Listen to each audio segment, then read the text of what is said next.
Estimado Carlos, con nosotros, Carlos Lazo, ¿de qué manera se está revolucionando la educación? Hace 10 años, 20 años o 30 años no se hablaba con tanta insistencia del tema, ¿no? Wow, esa es una pregunta increíble, realmente. Eso es lo que debemos preguntarnos todos los educadores. ¿Qué es lo que debemos enseñar a nuestros alumnos? ¿Cómo debemos enseñar? Por ejemplo, si no tomamos el Internet como parte de la educación, si ignoramos el Internet los educadores, entonces estamos ignorando la naturaleza propia de los estudiantes a quienes estamos enseñando. Porque nuestros jóvenes, ya se les dice ahora que son cyborgs.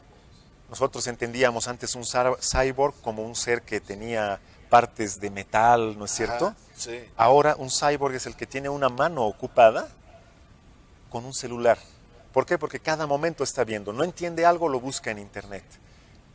Y nuestros profesores no están entendiendo que los jóvenes ya están conectados al Internet constantemente. Entonces necesitamos hacer que ellos, que los profesores sean también usuarios de Internet.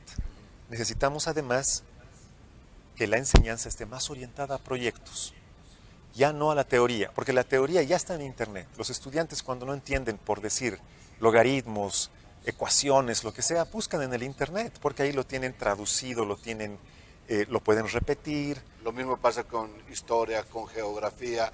¿Para qué aprender cuándo nació Simón Bolívar? Si está ahí mismo, al alcance de la mano, está el conocimiento. ¿Y tú crees, qué crees en realidad, Carlos, cuando dices, bueno, estudiantes, fuera, celulares, no Internet ahora, me atienden?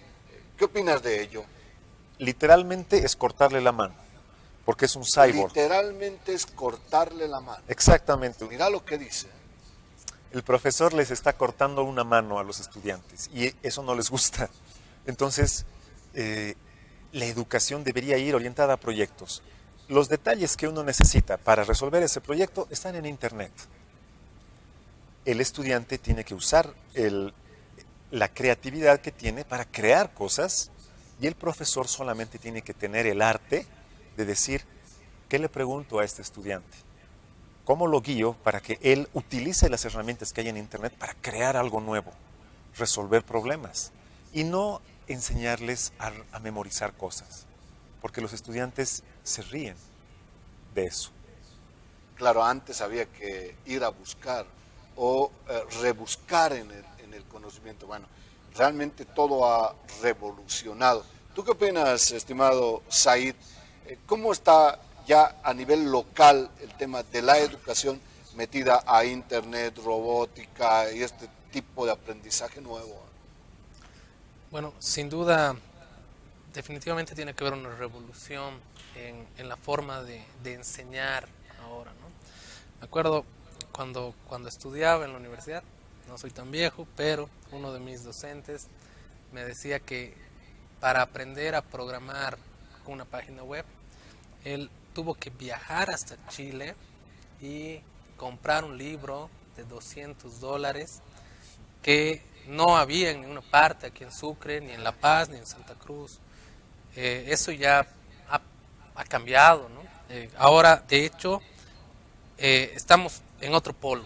Si bien antes no había información, ahora estamos intoxicados de información. Entonces podemos en 5 minutos bajarnos 10 libros. En un día podemos bajarnos 250 libros, 500, no sé. Y el docente ahora ya no tiene que ser el que tenga la palabra absoluta, sino tiene que ser el moderador entre todo ese mundo de información que el estudiante tiene en Internet. Y muchas cosas también no son verdaderas, ¿no? Entonces, creo que el rol del profesor tiene que cambiar en ese sentido. No tiene que ser ya un delito que el estudiante esté con el celular o que esté contrastando lo que dice viendo a otro profesor en YouTube en ese mismo instante. Claro, ahora tantos profesores, pero realmente tantos. Pero yo diría, depende qué está haciendo el estudiante ahí con su celular, ¿no? El mundo ahora, dice, depende qué. puede estar viendo pornografía, puede estar viendo, no sé, cualquier cosa perjudicial, o no sé, tal vez no es perjudicial, pero ¿qué opinas tú al respecto? Totalmente, ese es el riesgo. Es el hecho de que los estudiantes estén usando esas tecnologías para solamente comunicarse entre ellos, ver pornografía que más bien los hace débiles, los hace dependientes, y los envicia, y jugar, que desarrolla habilidades que no son realmente útiles. Alguna cosita sí se puede rescatar. Lo interesante sería utilizar esa información que hay ahí, como decía Said, pero dirigirla hacia actividades creativas. Y ahí es donde justamente la robótica tiene una oportunidad importante, porque cuando se les da un robot, en realidad no se les da una cosa armada, se les da piezas, se les da sensores, motores, y se les plantea un problema para que ellos inventen, diseñen con esas piezas, y así como hacen un brazo robótico, pueden hacer un vehículo, pueden hacer un prototipo de planta industrial. Solucionar problemas. Solucionar un problema. Solucionar un problema. Esa pregunta no debía haberla hecho, porque yo no le tengo miedo a la tecnología, porque cada vez que hablamos de tecnología es que cuidado, que pornografía, que comunicación, que hay personas mayores contactándose a menores, que es lo menos, pero hay gente joven que está solucionando problemas.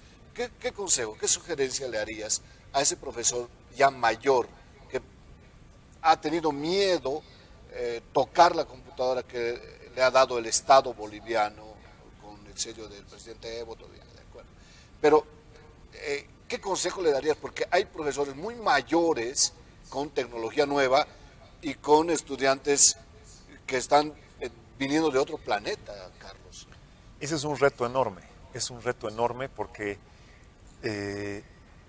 tenemos una persona que tiene una mentalidad que ha sido formada en un entorno muy diferente al actual, y tiene que enseñarle a un ser humano de otra era. Realmente. Entonces, ahí hay un choque tremendo, y ese es un reto enorme. Por suerte, gracias a Dios, los seres humanos podemos aprender. Y ¿Tú crees que uno de 70, profesor de 70 y tantos años, puede aprender? Es que no es un tema de edad, yo creo. No es de edad. Hay gente que la edad realmente es... hay diferentes casos, ¿no? Hay gente muy mayor, pero que es tremendamente abierta al cambio. Pero hay otros que no, hay otros que incluso son jóvenes y les cuesta. Ya. Lo grave es cuando uno niega esta necesidad. O sea, quiere negar y quiere mantenerse en con esos mismos procedimientos que ya no funcionan con estas nuevas generaciones. Entonces, eso es grave cuando el profesor niega. Cuando el profesor se da cuenta, va a tener que encontrar, y lo va a hacer, porque la necesidad hace al miembro, como se dice. El profesor se va a encontrar el camino para saber satisfacer las necesidades educativas de esta nueva generación. Y para eso va a tener que investigar, va a tener que aprender a usar YouTube, va a tener que dejar de tener miedo, y va a tener que darse cuenta que en un momento todos estábamos igual perdidos, y que se aprende también metiendo la pata. Entonces, va a llegar el momento en el que no es necesario que el profesor sea un hacha, que sea capísimo en el manejo de estas cosas, pero que sí sepa lo que les puede pedir a los para estudiantes. Entender el asunto, por lo menos, básicamente, ¿no? Hablaste de una red social, del YouTube. ¿Cuál es tu favorita? ¿Cuál crees que es obligatoria para la educación? YouTube. YouTube, Sí. ¿no? ¿Sí? Sí, alguna vez escuché a un estudiante que salía cuando yo daba clases en la universidad, y eso fue muy triste. Creo que no era mi materia, quiero creer eso, pero un estudiante le decía al otro: he aprendido más en YouTube que en esta materia. Uy, qué doloroso para el profesor, ¿no? Es espantoso. Pero en realidad es la tendencia, ¿o no, Said? ¿No? Debería ser la tendencia, ¿no? Porque el profesor podría decir, vamos a aprender del YouTube, tanto ustedes como yo. Qué lindo sería. Bueno, en realidad yo creo que, tal como dice Carlos, ya la docencia tendría que estar basada en un aprendizaje por proyectos. un proyecto contextualizado a tu realidad, a un problema que tú tienes dentro de tu ciudad, dentro de tu familia, dentro de tu colegio, es algo que evidentemente en YouTube vas a tener las herramientas. El docente en la teoría te puede explicar mucho mejor o mucho peor también que otro docente en YouTube que ya tiene años de experiencia o que es muy bueno con las cámaras, pero el hecho de aplicar todo eso para resolver un problema específico de tu contexto es algo que es ahí donde el docente presencial de la universidad, del colegio, de la escuela, tiene que tener la capacidad de poder moderar, ¿no? en un grupo de estudiantes, no solamente proyectos individuales. Ahora se dice que una de las competencias fundamentales de cualquier profesional en este nuevo siglo es la capacidad de poder interactuar y de hacer proyectos en equipos multidisciplinarios. No estamos hablando solamente de equipos donde todas las personas tengan profesiones diferentes, sino también tengan culturas diferentes, tengan modos de pensar, incluso idiomas diferentes.